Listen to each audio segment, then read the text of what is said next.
warahmatullahi wabarakatuh. Perkenalkan, saya perwakilan dari kelompok 1. Di sini kami akan menjelaskan terkait materi bolehkah berobat dengan sesuatu yang haram seperti khamar menurut 4 mazhab, yaitu Hanbali, Hanafi, Syafi'i, dan Maliki.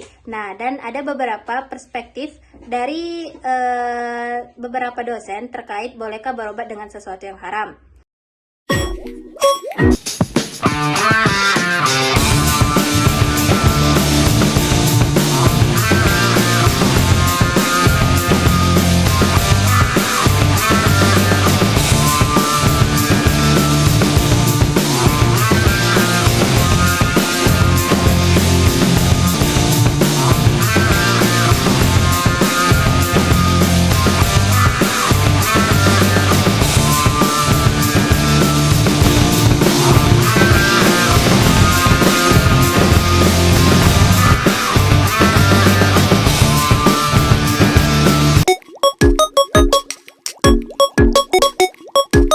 Baik, di sini saya akan menjelaskan materi terkait bolehkah berobat dengan sesuatu yang haram seperti khamar menurut mazhab Hambali.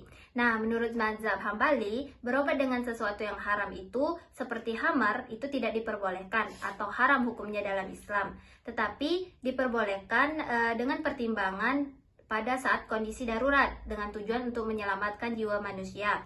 Syarat-syarat diperbolehkan berobat dengan sesuatu yang haram itu yang pertama, penyakitnya mengancam jiwa. Yang kedua, tidak ada alternatif pengobatan halal yang efektif. Yang ketiga, pengobatan obat yang haram itu dipastikan dapat menyelamatkan dan memulihkan kesehatan. Dalil dari mazhab ini yaitu Syekh Ibnu Qudamah dari mazhab Hambali menulis Bismillahirrahmanirrahim wala yajuzu tadawi bimuharrami wala bisyai'in fihi muharramu. Artinya, dan tidak boleh berobat dengan benda yang haram dan tidak boleh berobat dengan sesuatu yang mengandung bahan haram. Contoh penerapan dari mazhab ini yaitu pengobatan dengan benda yang mengandung benda haram. Contohnya itu babi. Nah, yaitu vaksinasi yang mengandung gelatin babi. Sekian penjelasan dari saya, terima kasih. Ini saya akan menjelaskan terkait bolehkah berobat dengan sesuatu yang haram seperti khamar menurut mazhab Hanafi. Nah, menurut mazhab Hanafi ini, berobat menggunakan sesuatu yang haram seperti khamar ini tidak diperbolehkan dalam Islam, kecuali dalam kondisi darurat, di mana sangat mendesak ketika sudah tidak ada alternatif yang halal dan menyangkut nyawa manusia. Adapun dalil Nabi Muhammad SAW menurut hadis riwayat Muslim, yaitu yang berbunyi Bismillahirrahmanirrahim. Innallaha lam yaj'al shifa'an li ummati fima harami alaihim, yang artinya sesungguhnya Allah itu tidak menjadikan obat yang haram bagi umatnya. Contoh penerapannya yaitu seperti seorang pasien yang mengalami luka dan beresiko infeksi dan kemudian membutuhkan antiseptik yang menggunakan bahan alkohol. Terima kasih. Baiklah, di sini saya akan menyampaikan materi tentang bolehkah berobat dengan sesuatu yang haram seperti khamar menurut mazhab Maliki. Jadi menurut mazhab Maliki ini, berobat dengan sesuatu yang haram seperti khamar itu diharamkan. Sebagaimana disebutkan oleh Syekh Al-Hattab, bahwa adapun memakannya benda najis atau sesuatu yang haram tersebut dan berobat dengannya pada bagian tubuh dalam, disepakati keharamannya. Sedangkan berobat dengan sesuatu yang haram seperti khamar dan benda najis pada tubuh bagian luar, Mushanif menceritakan dalam kitab At-Tawdih dan kitab lainnya, dalam masalah ini ada dua pendapat. Pendapat yang masyhur, hal itu tidak diperbolehkan.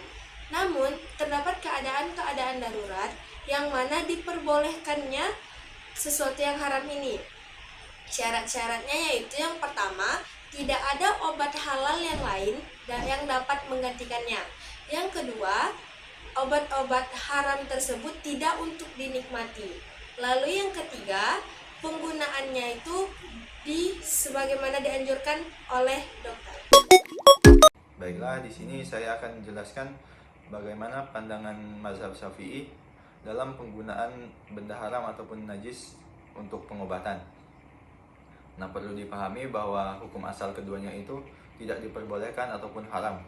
Namun, ada pengecualian, yaitu yang pertama, tidak ada alternatif obat lain yang suci. Lalu yang kedua digunakan dalam keadaan darurat ataupun mendesak. Dan yang ketiga, didasarkan pada keterangan ahli medis bahwa penggunaan obat ini itu efektif. Lalu yang keempat, obatnya hanya digunakan untuk menyelamatkan nyawa seseorang atau mencegah kerusakan yang besar pada tubuh seseorang. Nah, menurut pandangan ulama, salah satunya adalah Imam An-Nawawi, dijelaskan dalam kitab Al-Majmu' bahwa penggunaan benda haram ataupun najis ini hanya diperbolehkan dalam keadaan darurat dan dengan syarat tidak ditemukan obat halal lain. Baik, jadi sekarang kita udah tahu ya mengenai pandangan 4 mazhab tentang pengobatan dengan sesuatu yang haram. Nah, selanjutnya nih, aku mau tanya, teman-teman inget nggak berapa tahun yang lalu itu, tepatnya di tahun 2022, pernah ada berita viral loh di Indonesia. Beritanya itu mengenai seorang ibu-ibu yang menjual sate daging ular kobra. Ngeri ya, jual kok daging ular kobra. Nah, tapi teman-teman harus tahu juga bahwa ternyata ular kobra itu mempunyai khasiat loh. Racun ular kobra sendiri bermanfaat dalam dosis tertentu sebagai penghilang rasa sakit yang berlebihan. Nah, sementara daging, darah, dan empedu ular kobra itu mempunyai manfaat juga, yaitu untuk menghentikan penyumbatan pembuluh darah, penyumbatan pada saraf, terus mengobati rematik kronis dan menambah stamina laki-laki. Banyak juga ya manfaat ular kobra. Namun faktanya agama Islam sendiri mengharamkan ular kobra. Jadi ular kobra itu termasuk dalam hewan-hewan yang diharamkan dalam agama Islam. Nah, lalu gimana ya kalau ada pengobatan yang dilakukan dengan ular kobra itu sendiri? Ingin tahu nggak sih pendapat dari para ahli agama di Universitas Jambi, yaitu dosen agama di Universitas Jambi. Nah, untuk itu kita dengarkan bersama yuk. Mari kita saksikan. Assalamualaikum warahmatullahi wabarakatuh. Waalaikumsalam. Baiklah, pada hari ini saya akan mewawancarai salah satu dosen agama di Universitas Jambi, yaitu Bapak. Sebelumnya saya ingin mengucapkan terima kasih Pak kepada Bapak sudah meluangkan waktunya untuk bersedia diwawancarai. Baiklah Pak, di sini saya akan mewawancarai Bapak terkait penggunaan bagian tubuh hewan berbahaya untuk keperluan medis. Baiklah Bapak, bagaimana pandangan Bapak mengenai penggunaan bagian tubuh hewan berbahaya seperti ular kobra untuk pengobatan, meskipun dalam bentuk ekstrak atau produk olahan? Baik, yang pertama penggunaannya ya. Intinya kalau Bapak lihat di beberapa referensi, yang penting awalnya harus ada penelitian yang ilmiah dan terpercaya dulu ya. Artinya kalau manfaatnya memang ada, terbukti secara medis gitu, dan treatmentnya dilakukan dengan cara yang aman, penggunaannya ini boleh dipertimbangkan. Namun jika olahan dan konsumsi produk tersebut tidak dengan demikian, maka lebih baik tidak. Artinya harus ada pembuktian, penelitian secara ilmiah dulu bahwa produk ini boleh, aman, tidak membahayakan pasien. Itu yang pertama. Ya. Baik Pak, terima kasih. Ya Pak, pertanyaan selanjutnya, bagaimana sih Islam memandang penggunaan hewan berbahaya seperti ular kobra tersebut untuk pengobatan, mengingat hadis yang menyatakan bahwa setiap penyakit itu pasti ada obatnya? Baik, untuk penggunaan hal-hal semacam ini sebenarnya yang berhak menjawab itu adalah orang-orang medis sebenarnya. Cuman Bapak coba menjawab kalau Bapak simpulkan dari beberapa bacaan. Yang pertama itu syaratnya itu yang tadi terbukti secara ilmiah dulu bahwa ini ada ininya, ada efek bagusnya, ada manfaatnya. Yang kedua, kalau kita tidak mampu menemukan alternatif lain yang lebih aman dan halal, misalnya kayak sapi halal, ayam halal, cuman benda-benda ini tidak menjadi obat gitu, yang menjadi obat itu malah ular, babi dan lain sebagainya, maka bisa dipertimbangkan gitu. Kalau kita tidak menemukan hal-hal yang halal dan aman. Yang ketiga, yang penting tidak bertentangan dengan prinsip syariat. Artinya di sini boleh dalam kadar-kadar tertentu, tidak boleh berlebihan. Yang babi halal, boleh, bukan halal, boleh digunakan dengan syarat tidak melebihi batasan-batasan tertentu, ya. Karena memang Rasulullah memberikan keterangan satu hadis itu likul lidah indawa, setiap penyakit itu ada obatnya. Kita tidak menemukan obat yang halal gitu ya. Namun tidak mau dalam keadaan seperti ini diperbolehkanlah akhirnya kita menggunakan apakah itu ular kobra dan lain sebagainya untuk pengobatan. Baik Bapak, terima kasih. Baik Bapak, untuk pertanyaan selanjutnya, jika pengobatan dengan ular kobra ini terbukti secara ilmiah, apakah Islam ini memperbolehkannya meskipun ular kobra ini dianggap najis ataupun berbahaya? Ya. Baik, Islam secara umum membolehkan hal ini dengan lagi-lagi ada syarat-syarat tertentu yang harus dipenuhi. Yang pertama itu tadi, kita tidak lagi menemukan alternatif obat atau apapun itu yang halal dan aman. Itu yang pertama. Yang kedua, tentunya kalau kita lihat manfaatnya ular kobra nih, ketika kita jadikan obat, manfaatnya lebih besar dari mudaratnya gitu kan, maka ini boleh. Tetapi kalau sebaliknya, mudaratnya atau bahayanya lebih besar dari manfaatnya, maka tidak boleh. Yang ketiga itu, sebisa mungkin diusahakan ya ular kobra ini diolah dulu agar apa? Agar dia itu bisa sedikit kadar keharamnya itu agak kurang minimal. Jadi dia sudah menjadi halal gitu. Contohnya ular kobranya jangan dijadikan mentah-mentah jadi obat, diekstrak dulu, diambil dulu sarinya. Maka itu kadar keharamnya itu udah turun. Maka boleh dipistihlal namanya. Maka itu jadi boleh. Itu tiga ya. Pertama, kita tidak menemukan lagi alternatifnya. Yang kedua, manfaatnya lebih besar dari mudaratnya. Yang ketiga, lalui dengan proses supaya benda ini kadar keharamnya itu turun. Gitu caranya. Baik Pak, untuk pertanyaan selanjutnya itu, jika ada resiko tinggi dalam pengobatan dengan ular kobra, bagaimana Islam menyikapi upaya pengobatan yang dapat membahayakan jiwa? Baik.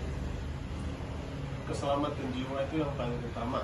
Itu satu. Dalam Islam itu menjaga jiwa secara maqasidus syariah, secara tujuan syariah itu Islam itu menjaga jiwa. Kalau memang ular kobra ini sangat berbahaya untuk digunakan sebagai obat, maka lebih baik tidak. Lebih baik cari cara lain yang lebih aman, gitu ya. Kalau memang berbahaya. Kalau tidak berbahaya maka boleh. Secara umum seperti jawaban sebelumnya, kalau memang berbahaya pada tubuh kita dengan menggunakan ular kobra, maka dia diharamkan oleh Allah Subhanahu wa Ta'ala. Karena kita lebih mendahulukan keselamatan jiwa kita dulu. Untuk apa kita berobat, namun ujung-ujungnya kita malah makin sakit, makin parah dan lain sebagainya. Maka lebih baik tunda dulu pengobatannya sampai kita menemukan alternatif obat yang lebih aman, safety, dan halal tentunya. Demikian. Terima kasih Bapak. Oke, sama-sama. Saya ingin bertanya, menurut Bapak, bagaimana pandangan mengenai penggunaan bagian tubuh hewan berbahaya seperti ular kobra untuk pengobatan, meskipun dalam bentuk ekstrak atau produk olahan?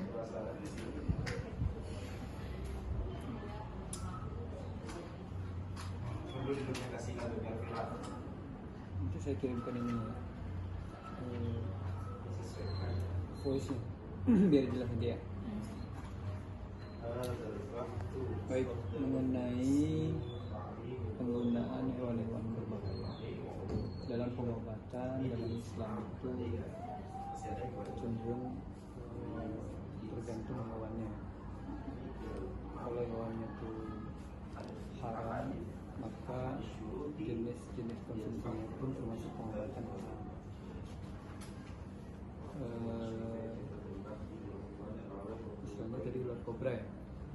ular kobra itu dikonsumsi sama lain.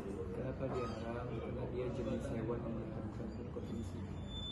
Dia datang, kemudian dia termasuk hewan menjijikkan ya. Hewan yang berjalan dengan badannya maka dikategorikan hewan yang diharamkan, maka mengkonsumsinya dalam apapun itu tidak boleh, walaupun itu pengobatan. Untuk pertanyaan selanjutnya, bagaimana Islam memandang penggunaan hewan berbahaya seperti ular kobra untuk pengobatan, mengingat hadis yang menyatakan bahwa setiap penyakit pasti ada obatnya? Ya, setiap penyakit ada obatnya, kecuali mati itu ada kembali ada obatnya.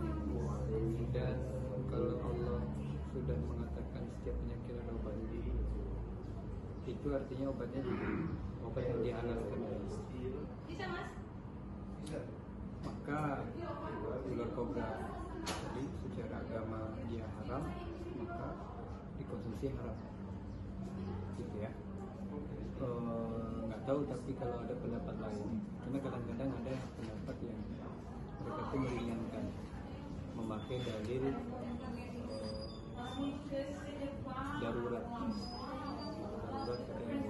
Tapi kalau saya berpendapat, saya kan masih ada pendapat ulama yang tetap tidak membolehkan, karena konsekuensinya nanti banyak.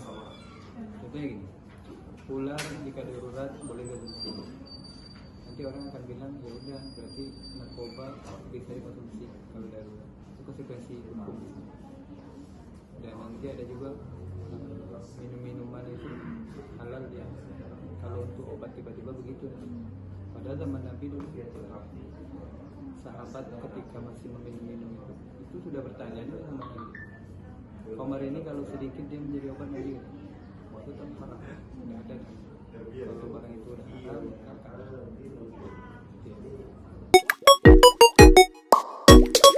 Pertanyaannya, apakah penggunaan hewan berbahaya seperti ular kobra itu dapat dikategorikan sebagai bentuk ikhtiar dari mencari kesembuhan? Tadi ikhtiar mencari kesembuhan itu, kalau zaman modern ini sebenarnya kita sudah tanya ahlinya dokter. Tidak ada di sini, pergi ke Jakarta, tidak ada di Singapura, tidak ada Singapura. Ini rasa tempat kedokteran yang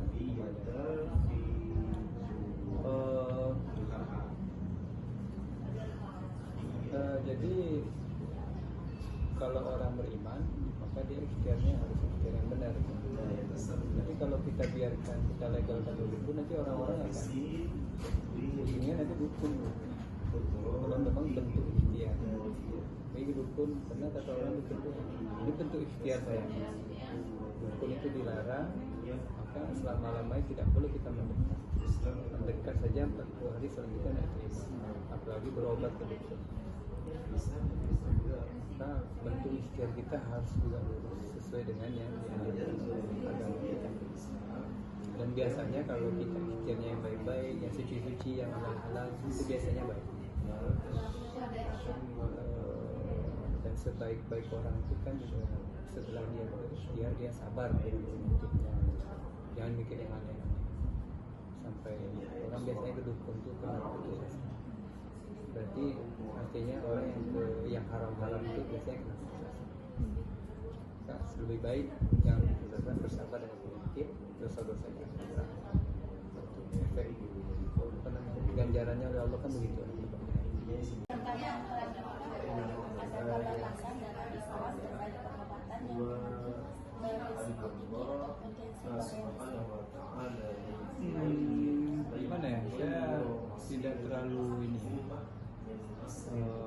ini kan agak detail tuh ya. Risiko tinggi itu maknanya apa? Itu yang tahu kedokteran.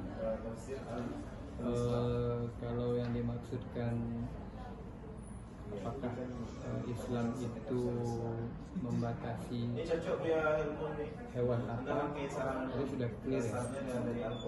Kalau dia dikonsumsi haram, maka menjadi dia akan haram. tapi tidak ada yang lain, ya udah bersabar. Dan pastilah ada obatnya, nggak mungkin gitu. Itu kadang-kadang alasan-alasan kita aja tuh. Karena memang kebetulan ada kamar atau kebetulan lebih mudah, kita nggak mau mencari yang halal, itu yang salah kan. Nah, kalau batasan ya ketika haram ya haram, kalau halal apapun itu. Sungguhnya yang halal itu lebih banyak daripada. Kemudian kalau yang dimaksud adalah resiko, sesuatu yang beresiko boleh jadi obat, agak aneh juga. Nggak tahu barang itu beresiko, kok bisa jadi obat? Itu gimana? Kita beresiko aja akan berobat, itulah kira-kira ya. Nah, dari apa yang rekan saya jelaskan sebelumnya mengenai pandangan 4 mazhab tentang pengobatan dengan sesuatu yang haram ini, dapat kita tarik satu kesimpulan yang sama, yaitu pengobatan dengan sesuatu yang haram itu tidaklah diperbolehkan atau hukumnya itu adalah haram. Nah, hal ini itu sependapat dengan kedua narasumber kita di wawancara. Jadi, kedua narasumber kita ini memiliki pendapat yang sama, yaitu pengobatan dengan sesuatu yang haram hukumnya adalah haram. Namun guys, dari pandangan 4 mazhab dan kedua narasumber kita tadi itu menjelaskan bahwa pengobatan dengan sesuatu yang haram itu diperbolehkan jika dalam kondisi darurat. Kondisi daruratnya seperti berhubungan dengan nyawa manusia atau keselamatan manusia, dalam artian yang benar-benar darurat nih guys. Jadi kalau nggak segera dilakukan, maka bisa menyebabkan kematian itu sendiri. Nah, selain itu juga kondisi darurat yang lain adalah tidak ditemukannya alternatif halal atau sesuatu yang halal untuk alternatif pengobatan, maka diperbolehkanlah kita untuk menggunakan sesuatu yang haram. Nah, selain itu, tujuannya juga harus tepat, yaitu untuk pengobatan, tidak untuk dinikmatin ya.